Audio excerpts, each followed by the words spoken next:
at some point are advocated for, but this happens all the time.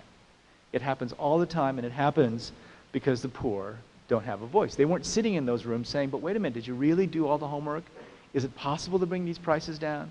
No one ever bothered to look, and it took us about a year to bring the prices down. The thing that was most surprising to me about this particular process was how unbelievably easy it was. So from 2000 down here to 2006, lots of countries are working on drug-resistant TB. But as our friend from Atlanta revealed, we're not out of the woods. And in fact, a little bit later, I'll tell you about an epidemic that scares the hell out of me. It's the worst epidemic that I've ever seen in a developing country. This is a graph of life expectancy. Everybody should know this graph. This is what's happening to life expectancy in Africa because of HIV. So if you look at some of the graphs, Botswana is the most remarkable. Botswana is a country that has diamonds. Their life expectancy was about 63 in 1985, and it's plummeted to 40 by 2004. So HIV for Southern Africa is one of the worst possible disasters that you could imagine. Sebastian Mallaby, a writer for the Washington Post, once wrote that people looking back at our generation are not going to ask about terrorism or the economy or even the war. What they're going to ask is, how do we let AIDS get this bad and not do anything about it? There's going to be a lot of things now, I think, that define our generation, wars being one of them. But I truly think that our response to Africa, and specifically our response to HIV/AIDS, will define our generation.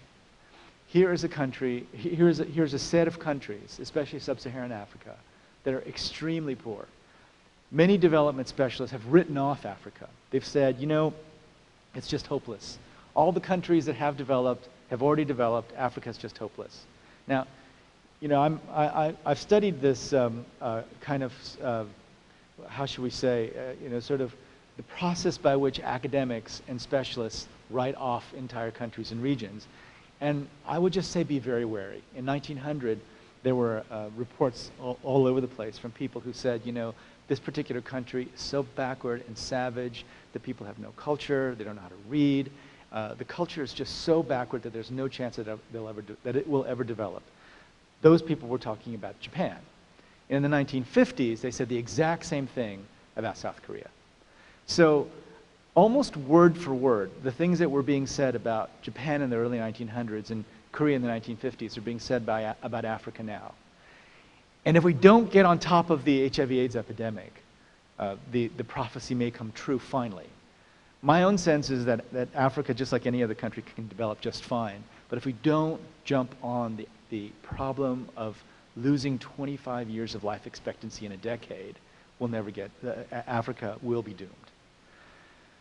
The AIDS story is one of the most important stories, again, of our generation for a lot of reasons beyond what it's doing to Africa.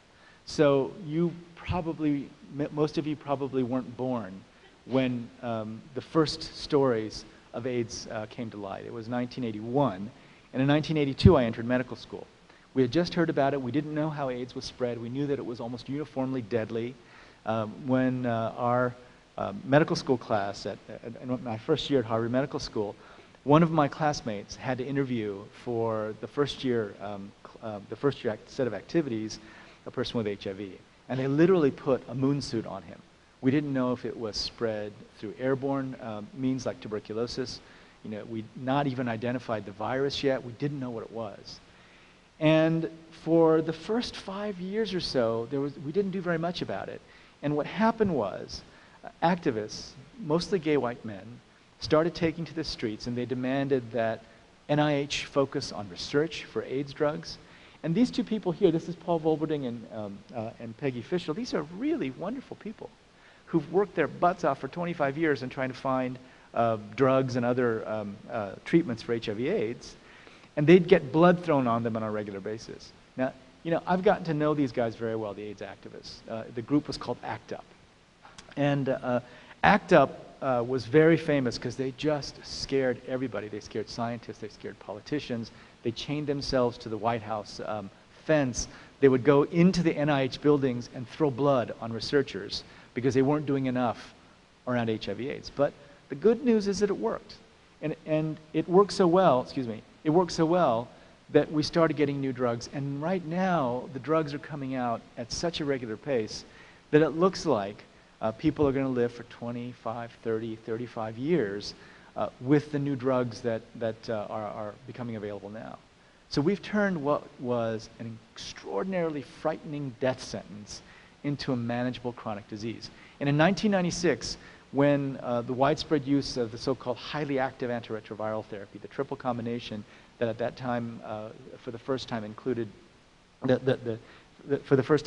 three separate drugs that could be used in combination, we saw death rates drop precipitously. Now, this was 1998 right here, right? So in 1998, the question then was for us. So we had been treating drug-resistant TB for a couple of years, and we, frankly, were confident at Partners in Health. We thought, my gosh, if we can do drug-resistant TB treatment, we can do anything.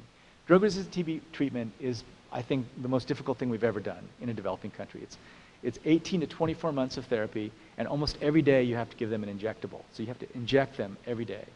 Compared to that, AIDS treatment is relatively easy, and especially now with the fixed-dose combination drugs, it's one pill in the morning, one pill in the afternoon. Nobody else thought AIDS treatment was easy, but we thought it was. So we started talking about treatment, but as recently as 2000, I mean, this was not that long ago, in 2000, people were still saying, forget about treatment for Africa. Forget about treatment for any poor country. It's just not going to happen. Protests started again. People started demanding, look, and the people who were at these protests were the same people who threw blood on people at NIH. These were people who said, we put our bodies on the line to go through all the clinical trials to test these drugs. We're the ones who really pushed the research community to come up with these new drugs. Damned if we're going to let them be used only for rich people. So they started protesting drug companies to make drugs more accessible. At about this time in Haiti, we were seeing patients like this. And this particular person came to us, was brought by his mother, and the reason that they came to the clinic was that they wanted a loan for a coffin. They thought he was going to die. This is Joseph June. He's suffering from tuberculosis and HIV when he came to the clinic, and he literally looked like he was going to die. 3 months later, he looked like this. Right? We call this the Lazarus Effect of HIV care. And when we saw this in the developing countries, when we saw this in Haiti, we knew that there was something special. We knew that the before and after pictures, the notion that you can take someone almost dead and bring them to life like this could change everything. So lots and lots of activity from 1998 when we started to 2003. This is January of 2003. There was a tremendous amount of activity to push people to start treating in poor countries. But as of 2003, there were very few people on treatment. In Brazil, they were treating everybody. There were a couple 100,000 people on treatment in Brazil. And then we had a little project in Haiti. There were other little projects in Africa. But it was really this PEPFAR project that got things going. January 28, 2003, a very important date for me. He did some really amazing things on this day. On this day, he talked about treatment is $300 a year. Now, you know, President Bush has been very friendly with the pharmaceutical industry during his tenure, and this $300 a year was the generic price. And the pharmaceutical industry just about, they wanted to kill him, I'm sure, when he announced this. And then he later would announce that, well, he didn't really mean 300, you know, they were going to work with the pharmaceutical industry, and the price that they ended up paying was more like $5,000 per person as opposed to 300 because they didn't want to upset the international pharmaceutical industry. Now, this was a great day. The PEPFAR program was a fantastic program, and it still is a great program. There's a lot of problems with it that I'll talk about, but this was a very important day. Now, not everything on the speech that day was perfect. He also talked about the British government has learned that Saddam Hussein recently saw significant quantities of uranium from Africa, which started another process. But that day, the launching of PEPFAR was really important. And on that very day, at 4 o'clock in the morning, when I was in Boston, Lee Jong-uk, who was my very close friend, whose campaign for Director General of WHO I ran, was elected Director General of the World Health Organization.